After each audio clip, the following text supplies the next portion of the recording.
Alright, it's been a while. I've just had like other content to make and all that, so that's why I put this off for a bit. But it is now time to complete the story mode with 8.2 and the final boss, which is Bahamut. Now, Bahamut is a beautifully designed boss. He has such a nice structure to him, so I am looking forward to this for sure. But first, some rank ups.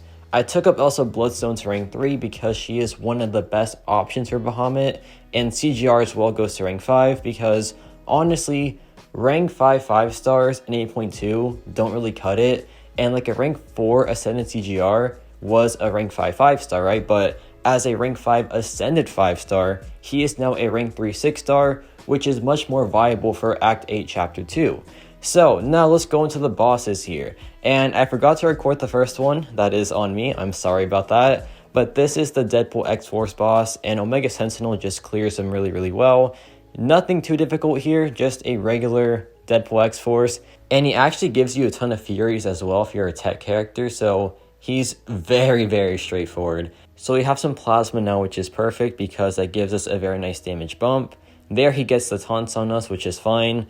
Deadpool X-Force with the taunts is super annoying because it's just so constant and the attack rating reduction is really noticeable, so it does get annoying over time, but still doesn't matter. He's still going down very fast, and this was a very simple boss fight to open up this video.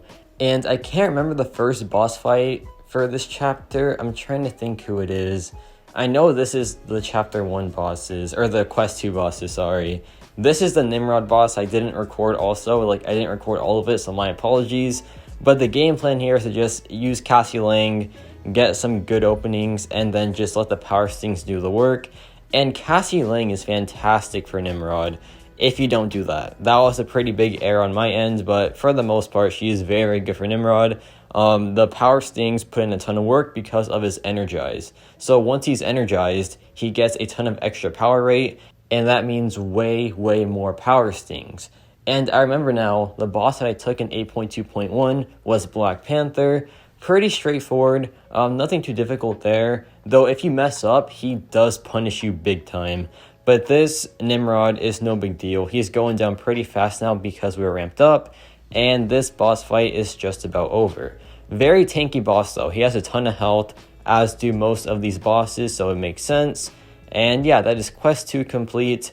The other bosses there, Ronin and Joe Fixit, are super annoying, so I cannot wait to come across them during exploration, which I will do, and it's going to be very not fun. They are so bad. But now we have the quest 4 boss, and here I pick Scorpion.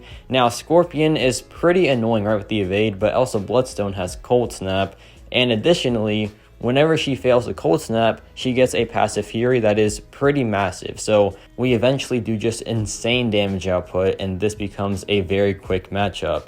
Elsa Bloodstone's so good for evade champions because of the Cold Snap. Cold Snap is so hard to be immune to, and the champions that are immune to it don't even evade. So there is that as well. And this fight is just about wrapped up. The SB2 was pretty nice there as well. He is just melting now with the Cold Snaps, and that is a very simple boss fight. Now, this one is pretty annoying. Katie Pride is, not the most fun fight out there, but CGR does pretty well here. And the other bosses in this quest, which are Cersei and Penny Parker. Penny Parker I don't have a counter for, just straight up, so she is an automatic no. And Cersei is my least favorite champion to fight in this game. She is so hard for me for some reason, and I just do not know why. But yeah, here I dropped the SB2, kind of mess up, but it's fine. We do some pretty good damage here at the end anyway, so I will take that run, not too bad in the slightest. And now we have other champions to finish off the matchup. So let's try Archangel here. All these champions counter Kitty Pryde pretty well, so yeah, I have the right roster for this boss fight, but just not the other ones.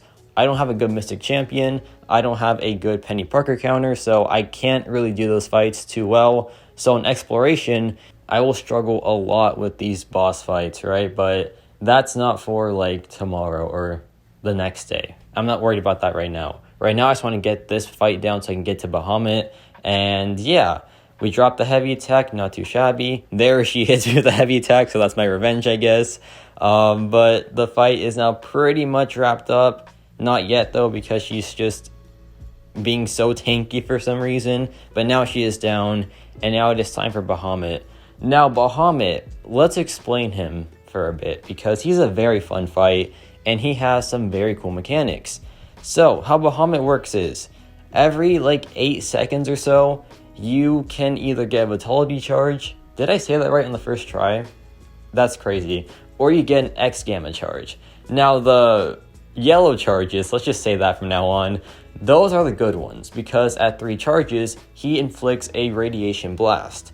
And if you can drop a special attack during that blast, you get a removal charge. And those removal charges are used to help remove his corrupted armor, which means you do extra damage and you get all your damage in pretty much. Now, if he gets 3 X Gamma charges, he then goes in this really annoying mode, he incinerates you. It's not fun at all, right? So per phase, he has different ways to get his corrupted armor removed, and on phase 1 you want to have a removal charge and then knock him down.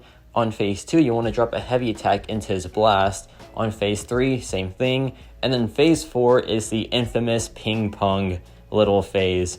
It is so fun, man. And we'll get to that in a bit. But here, I didn't know what to do because I didn't read the nodes. And then I realized, oh wait, I just have to knock him down. And I felt so dumb here, man. And look at the damage that CGR is doing. He is just wiping him out. And this could have been so faster if I just played it right the first time, which I didn't, and that costed me the matchup. So please, guys, read the nodes before entering a fight. It is super important to do. And if you don't, then you'll just end up like me and be a Muppet. So don't do that. And now it's time for phase 2. I was looking at it here just like, okay, what do I do this time? Let's not mess up again. And I don't, because Elsa Bloodstone is really good for this matchup. I forgot to explain why she is good for it, and why any skilled champion that purifies is good for it. So basically, whenever he inflicts the SP1, or he drops the SP1, sorry, he inflicts a Disorient on you, right? If it's purified, he gets the yellow charge, and the yellow charge is the good charge. So basically, it speeds up the fight a ton. So he becomes a lot easier with a purified champion. So keep that in mind whenever you want to do this boss fight, because a purified character makes it go by a lot faster. And like Elsa Bloodstone here, very good option for him. Who else? Nick Fury, I believe, is good for him as well. Atuma's really good for him. And I think those are the best options. Kingpin as well. Shang-Chi, great characters too. So yeah, man, it's a pretty fun boss fight. You can use anyone, which, like I said, is why I love these new boss fights, because you can just use your favorite champion and they'll work no matter what. Some champions do it better, of course, like skill characters here, but you can use your favorite character and they'll do just fine here, because this boss is friendly to any champion, which is super cool, man. And it's also quite challenging as well, which is always a good thing too. It has the challenge, but it also has the factor where you can use anyone that you want to use. So that's always a very nice thing. And in this phase, there is a heat radiation blast. Now, the heat radiation blast is bad. You want to dex it, because if you don't dex it, you get incinerated and it just one-shots you pretty much. Right there, I got one-shot by it. Very nice stuff. And yeah, once you dex that one, no big deal. You can just get it out of the way, and then you can go to the next one, and hopefully the next one isn't a heat radiation blast, because yeah, they are pretty annoying. But here we get another one, which is super annoying, but it's whatever. He's still going down, and that's all that matters, right? But here we get a regular blast, which is perfect, and then we can just go in again.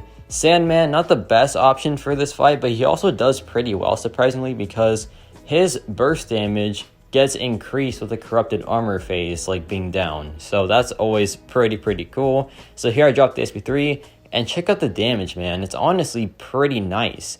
He does very well here for some reason, which is honestly really surprising.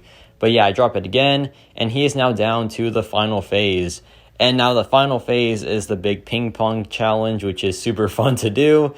And yeah, you're going to see here what I'm talking about. It's pretty difficult at first because you have to be very precise with the parry. But once you get it down, It's really fun, and it's less of a challenge and more of just like a very, very straightforward thing to do. And it's just really, really enjoyable, man. So check this out. There, I didn't do it right, but you're going to see later on that I do it correctly.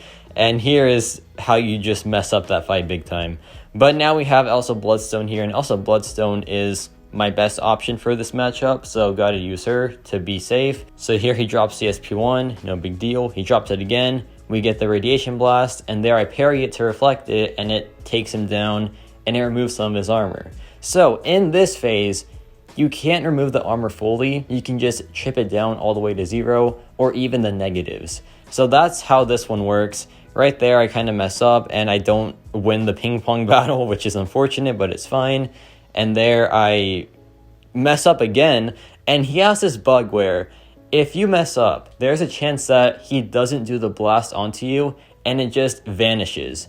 And then when that happens, he just stays there blocking for eternity. He doesn't stop blocking unless he is hit. So it's super weird, man, but it's also really funny for some reason. But yeah, here's the next attempt. Just trying to get a good run here, and we do it here somewhat. Yeah, man, I wasn't doing too well in this matchup, to be fair. But once I get it down, I get pretty comfortable with it. And there we do a pretty big ping pong battle there, but I win it, so that's perfect. And he is now chipped down all the way to 15, which is really, really good because that's basically all of his armor down. Now he's down to negative 15, which is even better. And things are just looking really good for us here. I just need to not mess it up, man. Like, that's the only thing to do. Just do not fumble this, please. You're almost there. And then there I get hit. So that's already not a good sign. There I get hit again, which is an even worse sign. And now I'm pretty scared because, yeah, he's not down yet. But he's about to be. Maybe. Is he? Let's see. There he drops a blast. I just dex it. And he is almost down, like 1% health left. And then I drop the SP1. He auto blocks it. He drops the SP3. And there goes my hopes and dreams. And then he just blasts me, so that is a very fun time.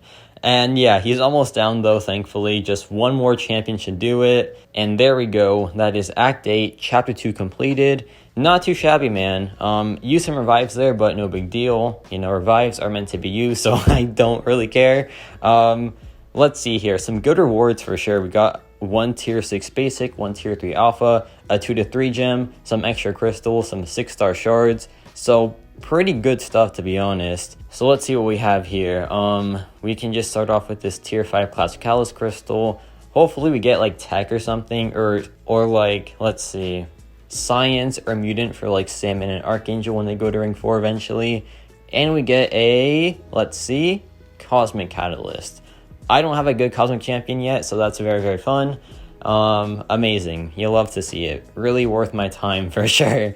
But let's see what else we have. We have some tier 6 CC, and we get a pretty split opening, which is pretty good. I'll take the science and the mutant for sure for Salmon and Archangel eventually. And now it's time for the 6-star crystals. Hopefully something good here, man. We have like 3 crystals to open. Just anything of value I would really appreciate. My last opening was a Cyclops and a Groot, so it's only up from here, literally. I cannot do any worse than that. It is impossible to do worse than that, man. So there is nothing worse than my last opening. So that's already a good sign, right? Because it's only up from here. I cannot hit rock bottom anymore. So the first crystal is a 6-star version of Moondragon. That is a great pull, man. Moondragon, a fantastic character, has more damage than utility, but still is a very good quester. So I will take that for sure. Very, very nice pull. She might go up soon. I don't know just yet. I have a rank 5 on the main account, so that's swaying me towards no, but still is a good champion to have regardless. So Moondragon, pretty big win there, man. And now it's time for crystal number 2. Please just give me someone fun or good, like Absman, Shocker. Let's see here. The reel looks pretty spicy with that Human Torch. And the crystal is about to stop on a 6-star version of Corvus Glaive. Now, that's interesting because I have a ton of cosmic stuff already. And if I buy the Recall Masteries, he will just be a monster in pretty much any questing form at like rank 4 or even rank 5. So who knows, man. But one more crystal here, hopefully something decent. The opening so far was pretty good. Like, I will take Corvus, I will take Moondragon for sure. So not too bad, man. 1,000 times better than the last opening, which was Cyclops and Groot. So like I said, only up from here, right? Only up from here. And the next crystal is a 6-star version of, there's some pretty bad champions. And then we land on a 6-star version of Sentry. So yeah, the bad champion ends up joining my roster. So how fun is that? But overall, not too shabby. A pretty good opening with that Moondragon and that Corvus. And that is 8.2 done. We have to explore it now. But more on that later in like a separate video. Probably tonight or tomorrow. Because that is my Paragon plan. So yeah, let me know your thoughts on this video. And yes, about it for me.